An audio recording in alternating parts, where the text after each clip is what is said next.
Resolvi dividir o trabalho em duas fases, né? A primeira fase é a fase teórica, fiz um estudo, né, sobre o tema, principalmente sobre o estresse em geral e o estresse do trabalho. E a segunda fase, eu fiz um estudo também sobre algumas ferramentas que existem para combater o estresse do trabalho e o estudo propriamente dito dentro da indústria que eu trabalho sobre quais agentes estressores que afetam os trabalhadores. Então, o estresse é um problema preocupante e oneroso na atualidade, né? Com toda essa mudança na economia global, mudança na necessidade de mão de obra especializada, tem ocorrido o famoso estresse ocupacional.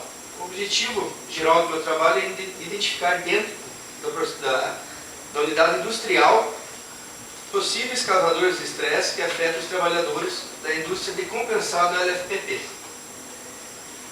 Os objetivos específicos: identificar as principais causas do estresse e burnout nas empresas, quais os efeitos negativos no organismo do trabalhador, os sintomas do estresse, né, físicos, psicológicos, emocionais, analisar as respostas fisiológicas do trabalhador do ponto de vista clínico e demonstrar as ferramentas para combatê-lo. Então, o conceito do estresse, né, surgiu nos anos 30, graças ao Sr. Heinz Selye, né, canadense.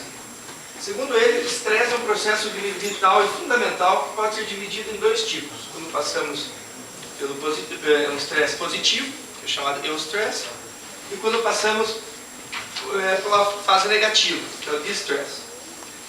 Ainda ele comenta que o estresse é uma resposta fisiológica e psicológica a uma ameaça, evento ou mudança real ou imaginária, que surge da incapacidade de lidar com esses estressores. Estresse não é uma doença, viu, gente? É uma resposta do organismo a determinados estímulos que representam circunstâncias súbitas ou ameaçadoras, como esforço físico, psicológico ou emocional. Aqui eu não quero me estender muito, pessoal. Aqui eu fiz esse slide para mostrar que o estresse pode ser considerado como uma doença ou até mesmo um acidente de trabalho.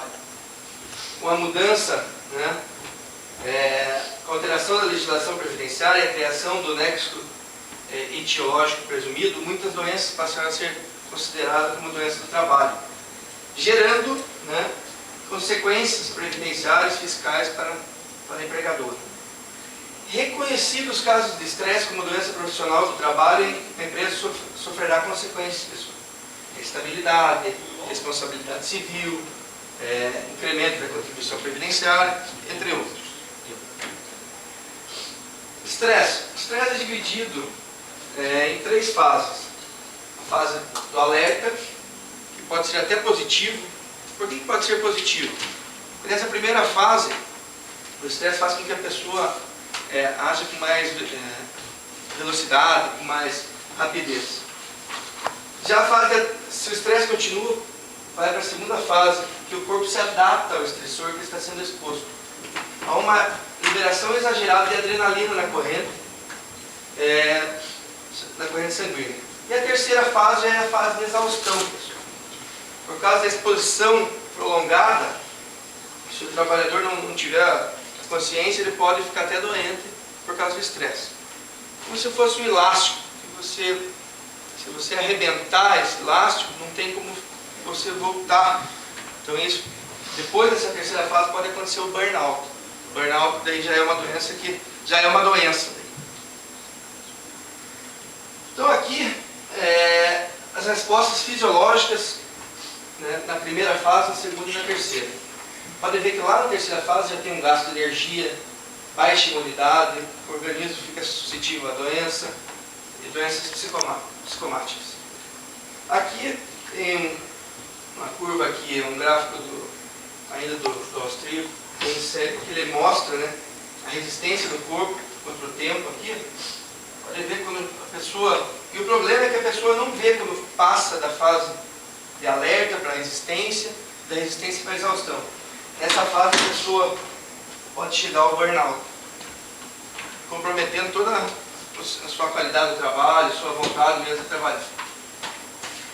Aqui, tipos de personalidade, isso aqui é do indivíduo, pessoal.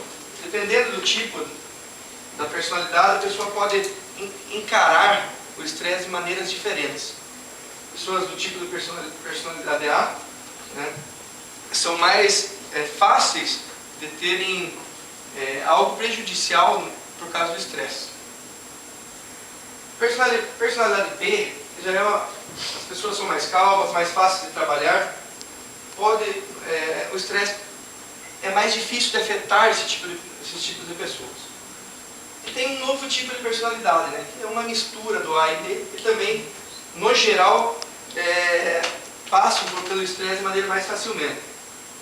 Aqui, se parece a frase de acordo com Rosa, cada pessoa reage ao estresse de forma diferente, pois cada um interpreta a realidade de uma maneira.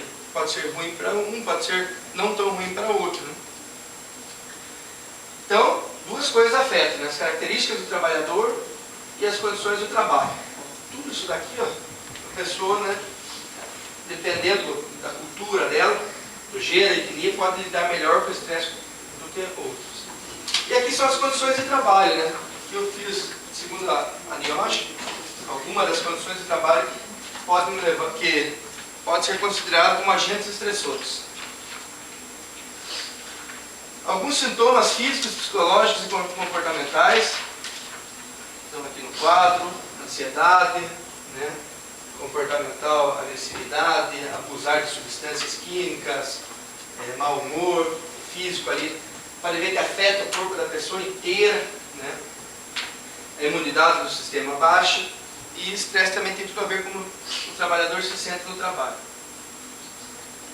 Reação fisiológica ao estresse, essa é a parte clínica. O que acontece? O processo de estresse inicia com os receptores, né, espalhados pelo corpo.